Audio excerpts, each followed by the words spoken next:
Ever since the RWBY Volume 3 fin, I have been waiting to see you again. And now it feels like a dream to finally be able to see the beautiful ice cream queen. Hey, what is going on, everybody? How are you all doing today? I hope you all are having a wonderful and fantastic day today, and if not, hopefully you all will have a better tomorrow. So I've been waiting an entire week to review this episode, and I'm pretty sure a lot of you had already known that, and for those of you who were able to see it before it went public, I'm sure you knew I have been anticipating this episode for a long time now. And to finally see one thing I have been anticipating for a long time now finally happened. It is a good feeling. I have a lot to really discuss about this chapter, and the one thing obviously is right here in front of you. Neo has returned, and there's a lot I'm going to say about that. I'm going to review the entire chapter. I'm going to even talk about the animation of the fight. I'm going to talk about everything. We're going to go into the whole thing. So sit back, relax. I hope you all enjoy, and let's go ahead and get started. So first, jumping into this chapter, we have Cinder, and she has finally gone back to Malachite, and Malachite has told her that she has the information that Cinder has been looking for. And Lady Malachite tells Cinder that Cinder probably won't be pleased with the information that they found out. And so Malachite tells Cinder that they went on the Argus Express because they were going to Argus, and that Argus is basically a way to get to Atlas. And so of course, Cinder is the one who puts the Atlas part together, because Malachite didn't have to say that. But I'm going to say this about Malachite. I don't like her. I just don't like her, because she's one of those characters that is all about the money. She will help you only if you help her. It's like, I'll scratch your back, you scratch mine. And if she feels she's got to sell you out for some more money, then yeah, she'll do it. That made me not really like her. Which then leads on to the person that has been following Cinder.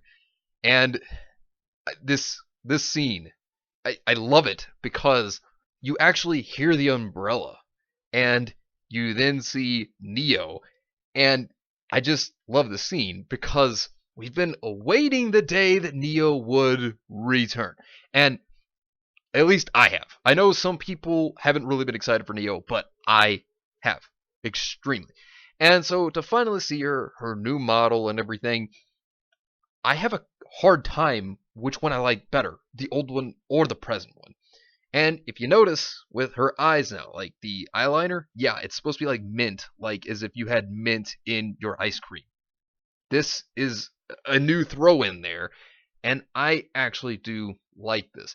And I've been afraid on a lot of reasons. Now, I'm going to talk about this fight for a minute, and I'm going to tell you why I've been afraid.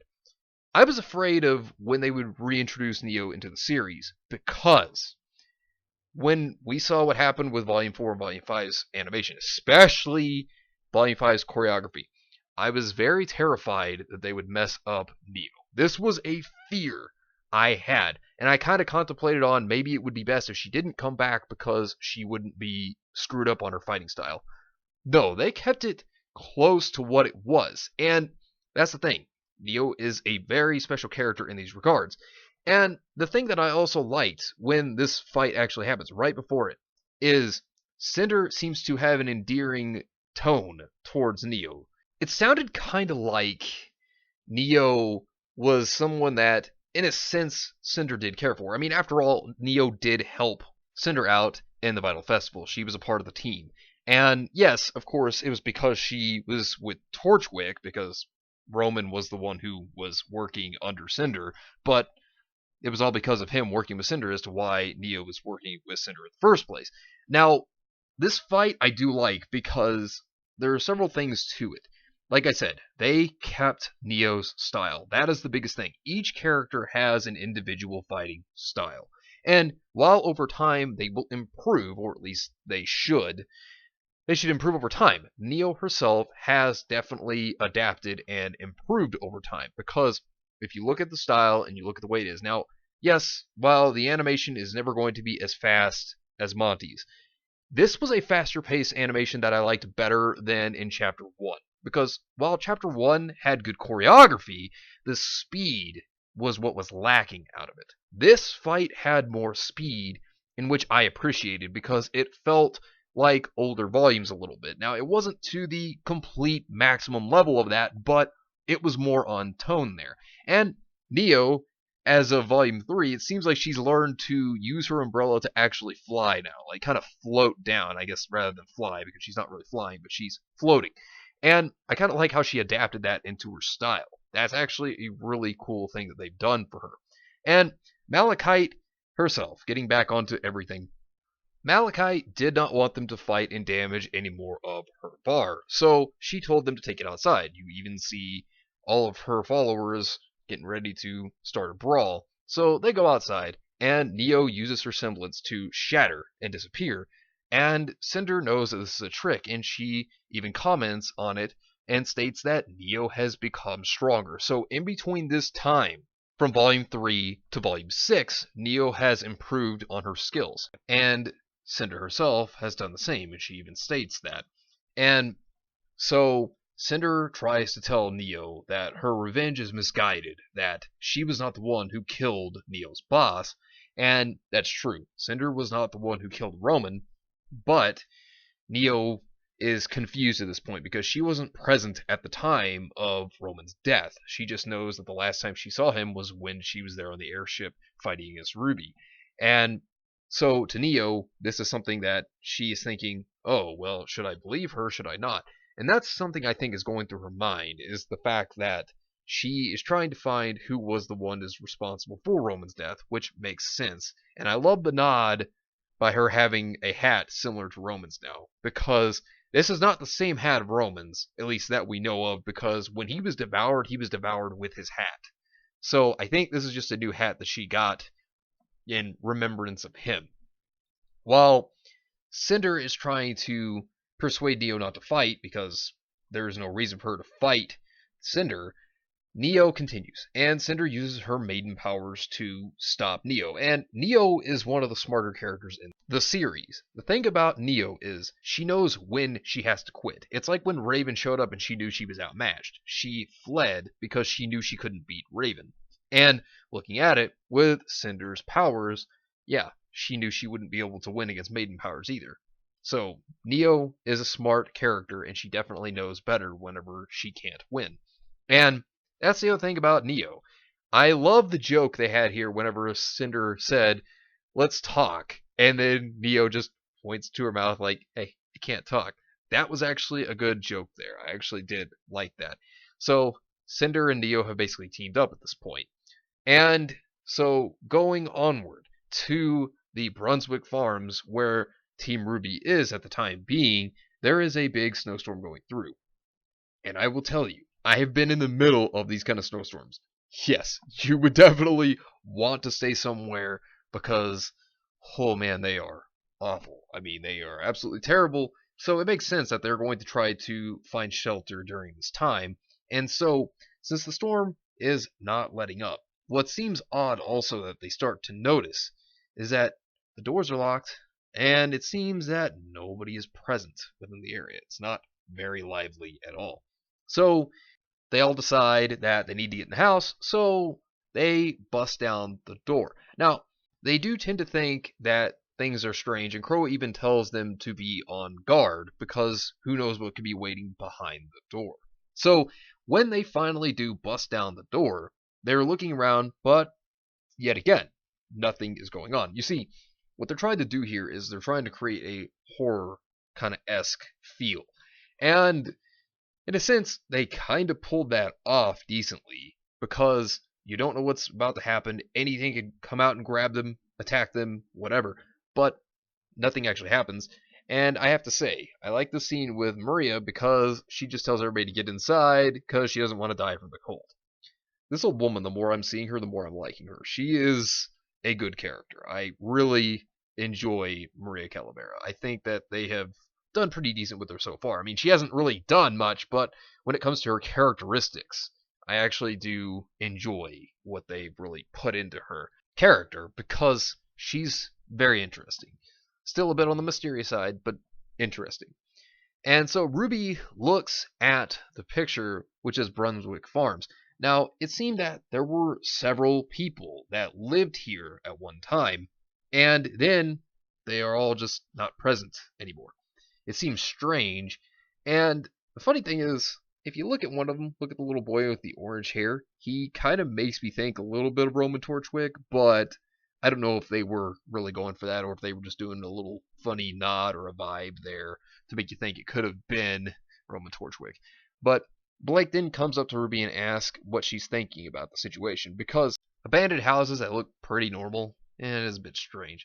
And the other thing is, I think this kind of goes on to Blake's leadership-esque role, because she really started to fill one in whenever she was leading Menagerie with the rebellion. I have to say, I think she's kind of adapted, kind of like a leader-esque role here now. And then you hear the scream, which is coming from Weiss and Yang while they were going to retrieve blankets due to the cold. Now, that makes you think, what could have possibly happened? What kind of a horrible thing do they have here? And to me, it seems like a Scooby-Doo-esque vibe, because you're having everybody split up, go look around for clues or anything that may be suspicious. And hey, this house could win Haunted House of the Year if they really wanted to, because they actually have real dead bodies in it.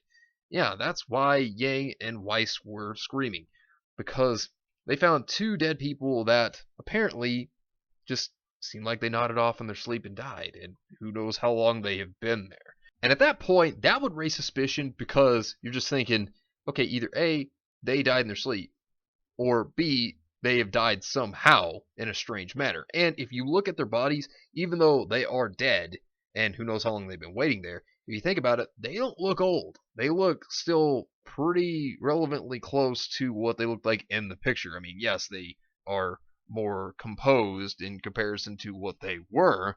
They don't look as healthy because, well, they're dead. But when you think about it, they don't look old. It's not like that was a long period of time. So obviously strange things have been happening within the premises.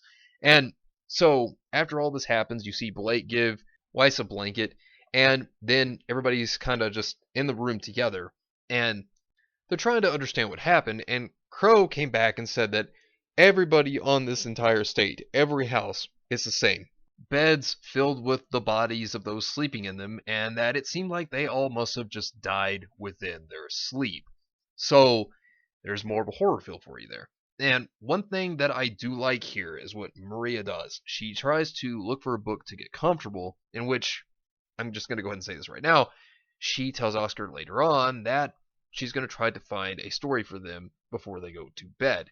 Keep that in mind, that Maria is trying to look for a book to read. So let that sink in and stay there. Just remember that and don't forget about that. That's important.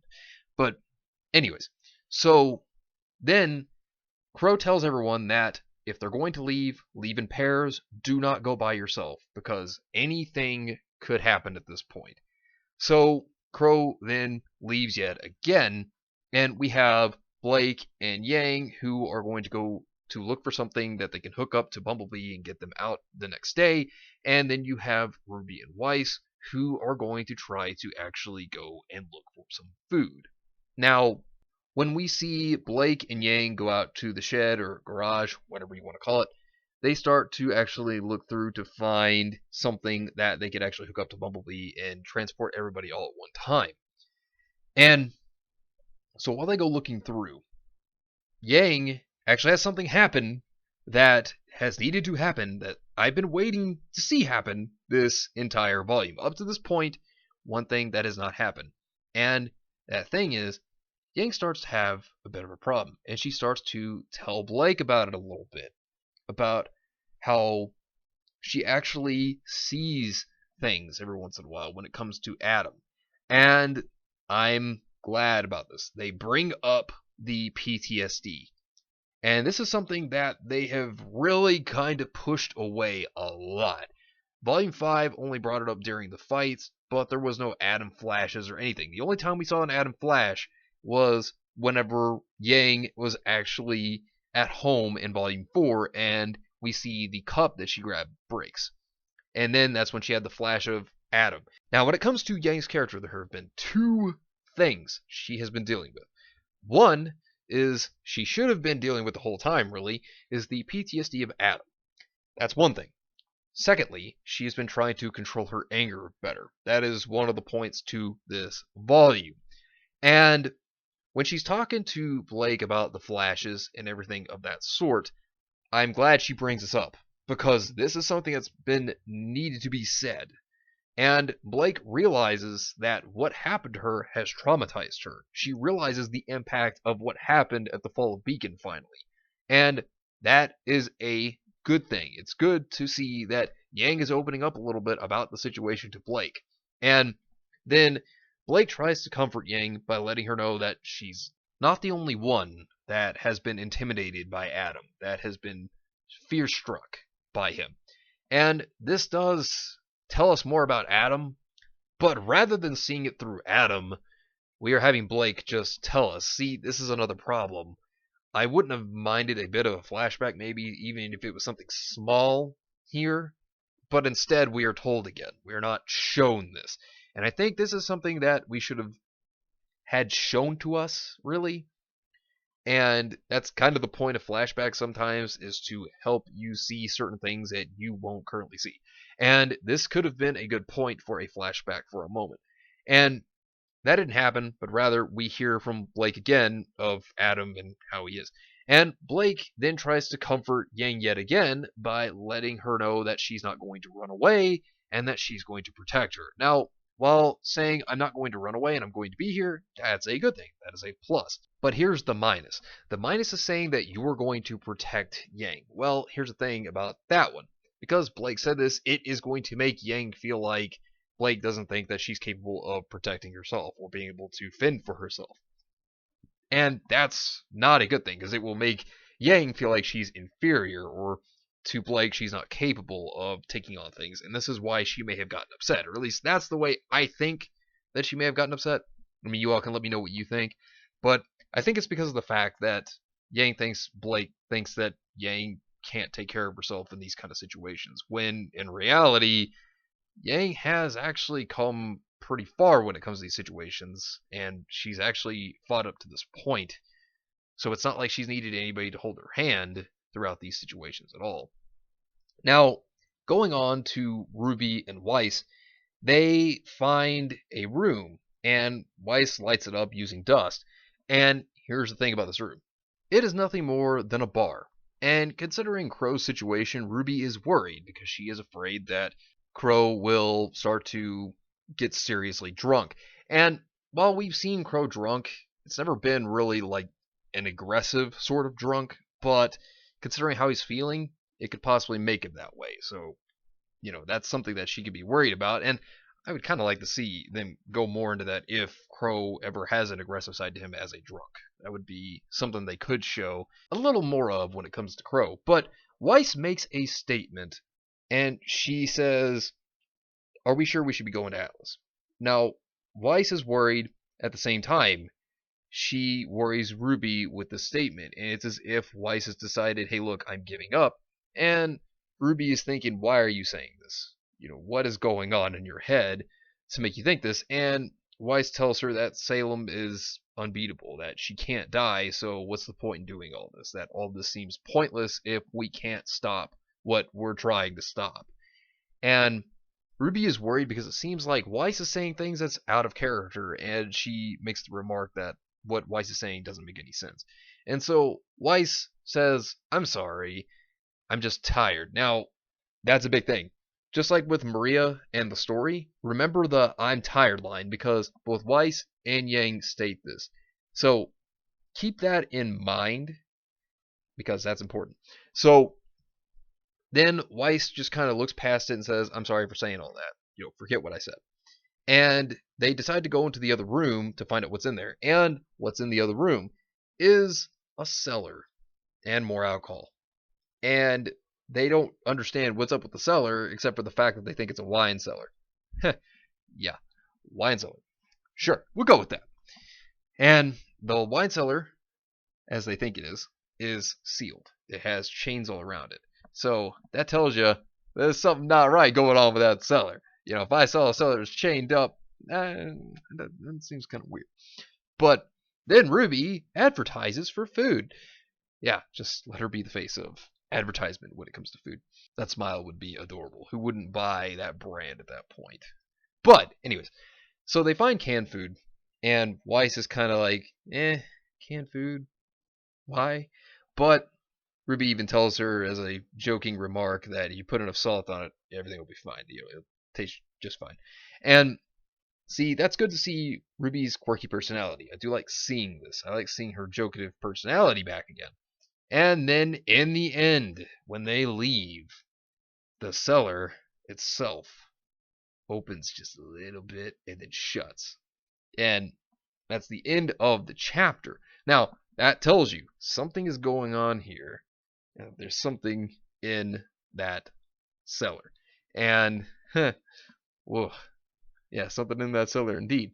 But overall, my whole entire thoughts on this chapter. Let's look at Neo for a second. I know, I talked about her a lot already, but looking at Neo, she was a wild card from the start. And for all we know, there could be a betrayal between her and Cinder in the future. Now, this is obviously leading up for us to learn more about Neo in the future. And that's a good thing, because it's better to have Neo sooner than later, because if we were to have her too late, then we wouldn't be able to learn anything about her. So to finally see something come out of this will be great. Secondly, Neo teaming up with Cinder makes sense because she worked with Roman. And Roman, he was the one who was led by Cinder because he worked with her. Therefore, that's how Neo was involved with Cinder.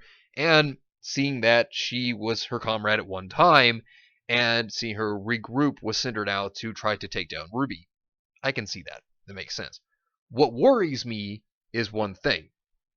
And that is Cinder going to go back to the idea of revenge on RWBY? Because that is something that worries me. Instead of sticking to the objective goal, she may revert back to the whole, hey, look, I gotta kill Little Red. I hope that doesn't happen. I really hope it's more so that she is going to try to either get the relic, or she's going to try to wait till Atlas, and there could be a revenge plan ensued because RWBY will be involved in the future there. So there's a lot really that I hope that they try to do better with. I hope they don't make Cinder nothing more than revenge driven, when we know that in the past she's been someone to very well plan things out, and she's shown to be an intelligent character. But I hope they don't make her one dimensional on what she's trying to do. That's something I really hope they don't do. Now, Neo, we'll just see what happens with Neo. I am excited to see where they go with her, though, overall. And since Neo got a theme, I do actually want to talk about the lyrics in the song for a brief moment. Now, the song is called One Thing, and here are the lyrics. Kill for kill, eye for eye, blood for blood, it's time to die. Retribution tastes so sweet. Gone's the life that he gave. Now revenge is all I crave. Retaliation soon complete. I had one thing and you've taken it from me. A single light, a single friend, but you've made that end. There was one thing to help me escape the misery. And now it's all disarrayed. You took my whole life away. You sent me back to nothing. Now you'll pay. Now, those are the lyrics that we have for One Thing right now. This is not the full song, but I am excited for when the soundtrack comes out. For one, because I do like the soundtrack. Jeff Williams is excellent. So is Casey Lee. They are all fantastic. And for everyone that works on the songs and everything, you all are wonderful. But this is the song I'm going to look out for the most. And I can't wait to listen to the whole version of it. And continuing onward, though. The animation was good for the fight with Neo. I was very terrified that there might be a problem with it. And I did have problems with Argus Limited and the fight choreography there, but this one was better. Now, what I mean by the fight choreography with the problem with that one, as I stated, I think they were just slow. Now, choreography movements was great, but it just wasn't fast in comparison to what I was hoping for. Now, I think that this was actually pretty good. Joel Mann and whoever else may have animated this fight, you all did a great job on it. I think it was good. I actually did like Neo's fight, and I think thus far right now, this is my favorite fight in this volume. And I'm very glad, and I hope that this continues to improve over time. Now, some of my problems kind of come more so after the 5-minute mark, because the first 5 minutes is Cinder and Neo. Now, the next bit of it is whenever it's with Team RWBY, because the lines seemed kind of strange. Some of the things that they could have done a bit better, like for example, when Blake is explaining Adam, they could have maybe had a flashback for a brief moment, showing maybe Adam striking fear, maybe something instead of just telling it. I think that this has been overused because I think Blake has really explained it over and over and over again to the point where she just sounds like a broken record when coming to terms of talking about Adam. Because while I don't mind hearing about Adam, I just think that it's overdone. I mean, realistically, I'm kind of sick and tired of hearing about him, and I would rather them show something. But even then, I'm still kind of sick and tired of Adam at this point. But realistically, I think that they could have at least shown something to make it seem like he was more fearsome or to seem like he was more intimidating. Rather, they just decide to talk about it again. This is something I think they could have actually done a better curve of. Now, one thing I did like, though, was we saw Yang's PTSD. Good. This is something they've been needing to do. They've been needing to work more on this, and I am glad to see them work more on this. Because with them just sitting there and saying, oh, look, she had it in the past, now it's practically gone, to see her actually deal with this problem again. Because people in real life with PTSD, they could deal with this for the rest of their lives. And this is something I think they need to better improve and work on more. And hopefully they've done this throughout the rest of this volume, since we haven't seen the full volume yet. It hasn't been fully released. But I am hoping that they will work a bit more on it. Whenever Adam does come in, I hope that Yang actually struggles with her PTSD. I hope that it becomes a serious thing that she has to overcome, because if they just throw it aside because, oh, hey, look, Adam's here, now you got to tough it out, I'm not going to be very happy about that. I would like to see her actually struggle with this a bit more and try to go through it. And that's something she does need to work on. And I'm glad she at least was able to talk to Blake about the situation. Because, realistically, Blake needs to know Yang's side of the story. But Yang also needs to know Blake's side. And seeing that they are still working through their differences here, yes, talk about it a little more. Open up a little more, because Blake doesn't entirely know what happened afterwards. She doesn't know the story of what happened after the fall of Beacon. She just knows that you lost your arm because of Adam. She had no idea you had PTSD until this moment. So, opening up more, good. Do that, because this is something Blake needs to hear from Yang. She needs to know how she feels about everything that happened up to this point. And that's the thing. They need to work more on that, I think. I think that would be good for them to talk a bit more about. Weiss and RWBY scenes, they were kind of, it didn't really provide a whole lot. The horror factor of the bodies in the bed, alright, so we're going a bit darker, good. I mean, yes, we've had dark moments in RWBY before, it's not like this is the first time, but alright, you're trying to throw in a more dark aspect, you're trying to put more horror into it. I can deal with that, that's good. I'm starting to like the horror idea, because I am a fan of horror, but I think that this is good, that they're kind of trying to push a darker tone, and hopefully they can keep up a darker tone with some times of where they can have comedic moments.